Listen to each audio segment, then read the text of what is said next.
O tema da alegria na palavra de Deus, ele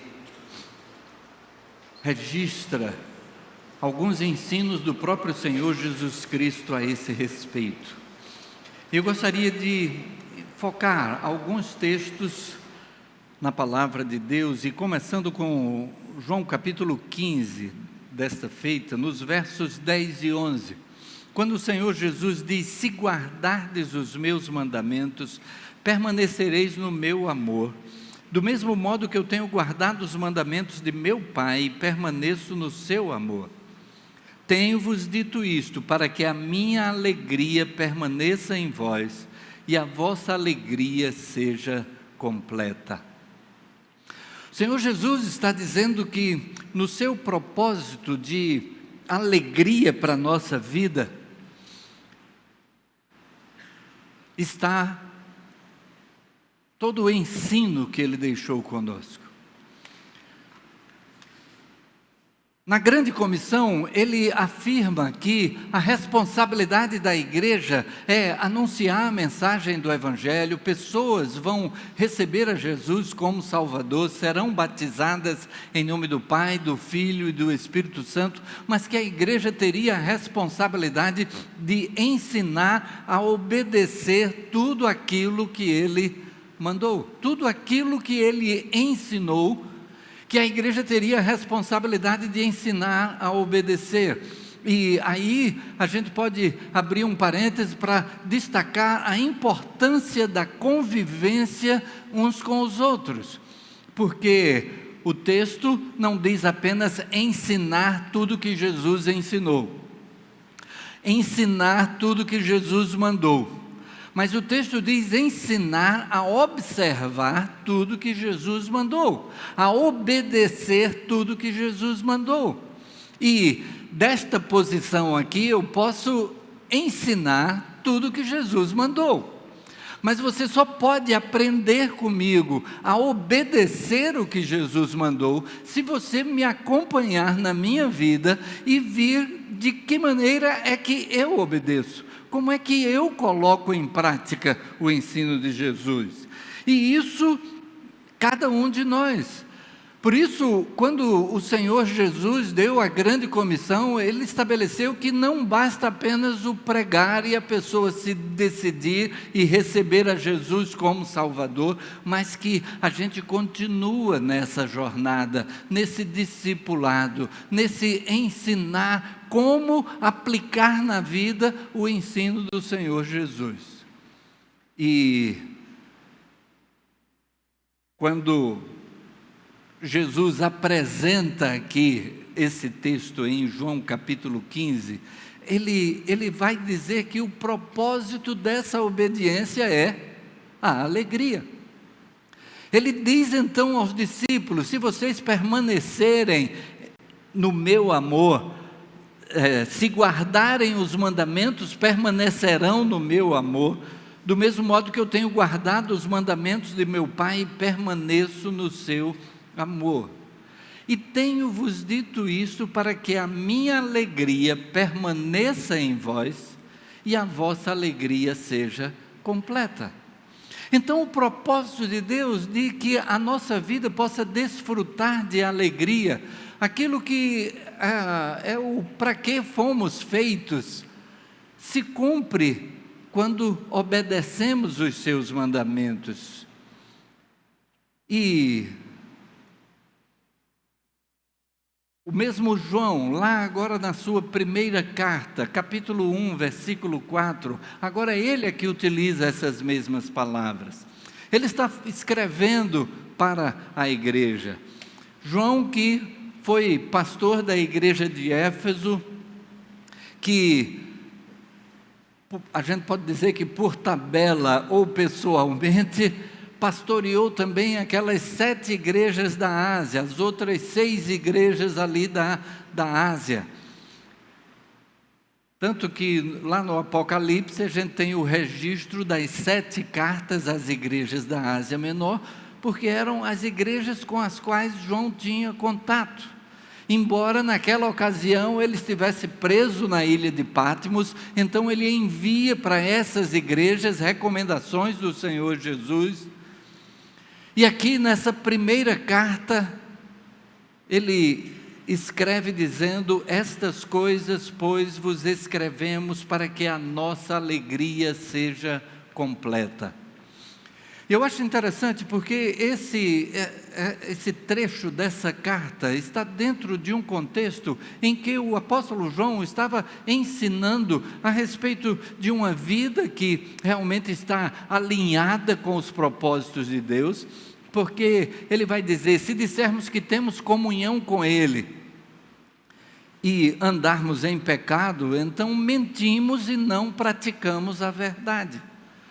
Se nós andamos de maneira diferente daquilo que foi o estabelecido por Deus, o orientado pelo Senhor Jesus para nós, e a gente diz que está em comunhão com Ele, Ele diz assim que a gente está mentindo e não está praticando a verdade.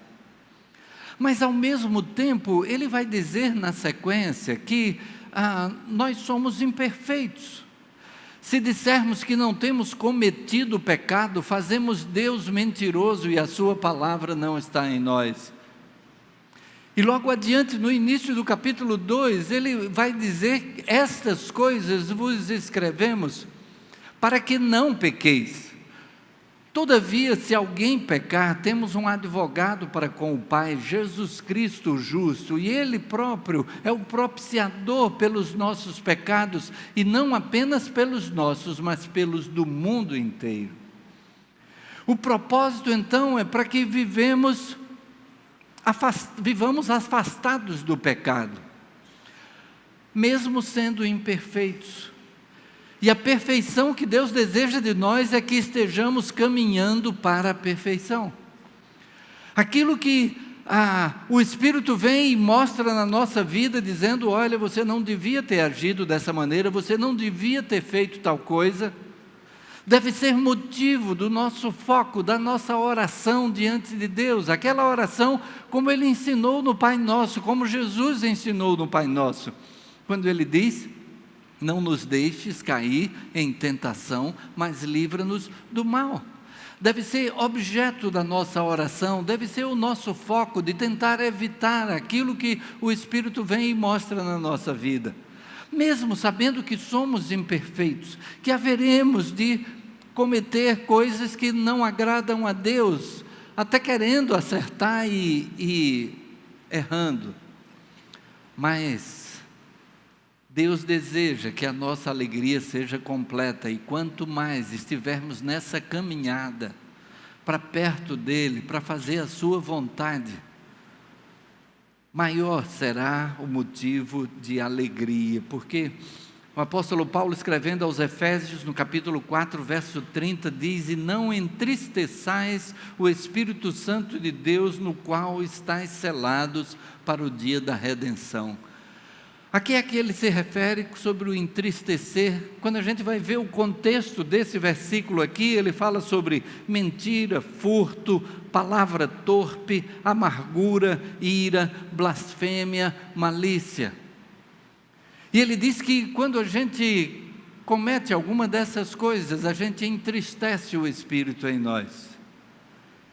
E então a gente experimenta essa tristeza também.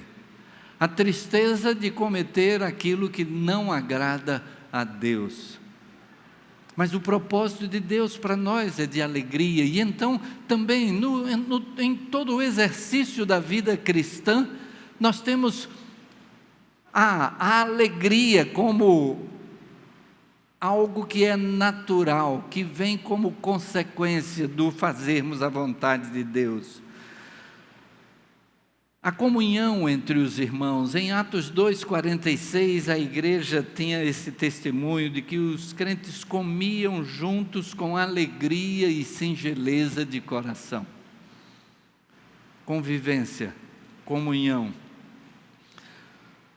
O apóstolo Paulo vai dizer da alegria que ele tinha no cumprimento da carreira que ele recebeu do Senhor Jesus. Atos 20, 24. Mas em nada tenho a minha vida por preciosa, contanto que cumpra com alegria a minha carreira e o ministério que recebi do Senhor Jesus, para dar testemunho do Evangelho da graça de Deus. Cada um de nós tem recebido de Deus uma missão, uma carreira a ser cumprida. Tanto é que o escritor aos Hebreus vai dizer isso, desembaraçando-nos de todo o peso e do pecado que tão de perto nos assedia, corramos com perseverança a carreira que nos está proposta, olhando para Jesus, autor e consumador da nossa fé. Alegria em trazer pessoas para perto de Jesus. O Senhor Jesus, em Lucas capítulo 15, conta 3 parábolas. 3 parábolas que apontam na mesma direção, da alegria de Deus, a alegria nos céus, quando alguém é restabelecido nessa comunhão com Ele. Ele conta primeiro a parábola de um homem que tinha 100 ovelhas e uma se perdeu. E ele então deixa as 99 no curral e vai em busca daquela que se extraviou. E ao encontrá-la, coloca sobre os ombros, traz em segurança e quando chega, convida os seus vizinhos dizendo: vamos nos alegrar porque eu encontrei aquela ovelha que estava perdida. A segunda parábola fala a respeito de uma mulher que tinha 10 dracmas e que perdeu uma delas. E ela vai e varre a casa toda e procura nas frestas até que encontra aquela moeda. E aí convida as suas amigas e diz: alegrem-se comigo porque eu encontrei a dracma que eu havia perdido. Nessas 2 parábolas, o final da parábola diz da mesma maneira: a grande alegria no céu por um pecador que se arrepende.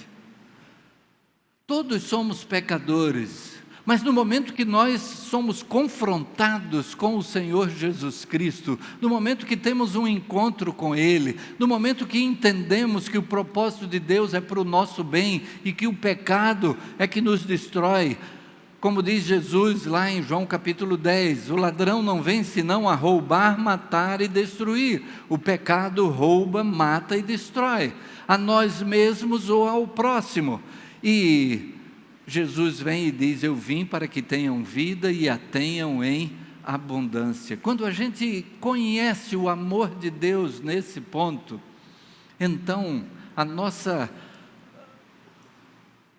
a alegria está nesse restabelecimento do relacionamento com Deus. E quando somos instrumentos de Deus para que outras pessoas possam ter esse relacionamento restabelecido da mesma maneira. E a terceira parábola então de Jesus aí em Lucas 15 é a parábola do filho pródigo, que alguém já disse que ao invés de se chamar a parábola do filho pródigo, deveria se chamar a parábola dos 2 filhos, porque aquela parábola trata de 2 filhos. E ela aponta na direção de que aquele filho que se distanciou, quando ele retorna para casa, o pai corre ao seu encontro e o abraça e o restaura na sua posição de filho. Ele queria apenas que o pai se lembrasse dele e que pudesse dar um trabalho para ele, já que ele já tinha recebido a sua herança, já tinha desperdiçado toda a sua herança. Ele queria pelo menos desfrutar do pão que os trabalhadores de seu pai tinham cotidianamente.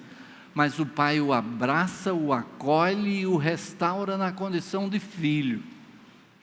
Mas aí o filho mais velho, que vem chegando do campo, ele vê uma festa. O pai está alegre. O que é que aconteceu? O irmão voltou. E aquele filho então se queixa diante do pai. O pai sai da festa ao seu encontro também. Da mesma maneira que ele foi ao encontro do filho mais novo, ele vai ao encontro do filho mais velho. E ele vem a dizer: mas era justo alegrarmos-nos e regozijarmos-nos, porque se teu irmão estava morto e reviveu, tinha se perdido e foi achado. Essas 3 parábolas falam sobre a alegria que há no céu por alguém que é restaurado à presença de Deus. E sendo que Deus nos dá a oportunidade de sermos instrumentos disso, Deus nos dá a oportunidade de que possamos estar compartilhando com outros aquilo que nós encontramos. E a ordem dada por Jesus é para todos nós. O apóstolo Paulo vai escrever diversas vezes sobre a necessidade de estarmos assim, compartilhando esta realidade. E o apóstolo João, aqui na sua primeira carta, vai destacar o fato de que Jesus é a propiciação não apenas dos nossos pecados, mas pelos do mundo inteiro. E então a alegria de sermos instrumentos, o próprio apóstolo João, ele vai dizer: não tenho maior alegria do que esta, a de ouvir que meus filhos andam na verdade. Ele está se referindo aos seus filhos na fé, aqueles que ele havia ganhado para Cristo. E ele diz que a alegria que ele tem é saber que eles estão firmes, que eles estão na continuidade da vida cristã. E então nós podemos desfrutar dessa alegria à medida que compartilhamos o amor de Deus. Alguém pode talvez dizer: mas pastor, tem gente que tem o dom da evangelização, eu não tenho esse dom de evangelismo. Mas a gente conhece o amor de Deus, e a gente pode compartilhar o amor de Deus, e através do compartilhar esse amor de Deus, à medida que nós buscamos estar nos aproximando das pessoas, em comunhão com elas. O Senhor Jesus Cristo disse que se nós formos um nesse propósito, nós estaremos dando fruto, fruto que permanece. E Ele diz que o mundo crerá que Deus enviou Jesus para ser o Salvador do mundo. A alegria que Deus tem preparado para nós, a alegria da salvação, a alegria de que na obediência a Ele, a nossa vida estará sendo firmada em alegria. Nesse exercício na vida cristã, na comunhão uns com os outros, no cumprimento do que Ele entregou a cada um de nós como missão, como carreira, a alegria em trazer pessoas para perto de Jesus, desfrutarmos também da alegria de promover a alegria na vida de alguém. E como dissemos a respeito da ceia do Senhor, o Senhor Jesus prometeu que haveria de voltar. E então temos a alegria de esperar esse dia. Esperar enquanto cumprimos com tudo isso que Ele deixou para nós. Não simplesmente esperarmos, digamos assim, de braços cruzados. Não simplesmente aguardarmos sentados esta vinda, mas o estarmos cumprindo com o seu propósito enquanto aguardamos essa vinda. E podermos desfrutar da alegria que Ele tinha desde o começo para a vida de cada um de nós, vivendo dentro da sua vontade. O que é que tem nos dado alegria? Talvez você possa lembrar de alguma coisa que esteja ligada ao seu lazer. E a gente, ao desenvolver uma atitude de lazer, a gente desfruta de momentos de alegria. Isso está no plano de Deus também, a gente poder desfrutar na vida da alegria que Deus coloca à nossa disposição. Agora, contanto que a gente não esteja somente na alegria, vamos dizer, inferior, mas que a gente possa desfrutar da alegria superior que é fazer a vontade de Deus. Porque qual é a alegria inferior a que eu me refiro? É aquela alegria que é passageira e que depois de passada pode não restar muito resultado. Mas a alegria principal que Deus tem para nós é a alegria que permanece para a vida eterna. Quer seja em nós, quer seja na vida de outra pessoa. Quer seja naquilo que nós fazemos na vida e que cumpre o que o apóstolo João também escreve, que o mundo passa e a sua cobiça, mas aquele que faz a vontade de Deus permanece para sempre. Ao desfrutarmos da alegria de fazer a vontade de Deus, estamos desfrutando de uma alegria de algo que é permanente, de algo que tem sustentação, porque é sustentado pelo próprio Deus. E então, que o nosso caminhar em alegria esteja cumprindo com aquilo que Deus tem para cada um de nós, com o seu propósito de que estejamos fazendo discípulos. Todos nós temos essa responsabilidade. Os nossos dons vão dizer como é que a gente vai colocar em prática isso. Mas todos somos discípulos de Jesus, fazedores de discípulos. E que alegria que Deus escolheu nos entregar essa missão. Ele confiou a nós. A palavra de Deus nos diz que os anjos gostariam muito de fazer isso, mas Deus confiou a nós essa tarefa, que possamos cumpri-la com o coração alegre de sermos instrumentos de Deus na realização da sua vontade, do seu propósito. Que Ele assim nos abençoe. Amém.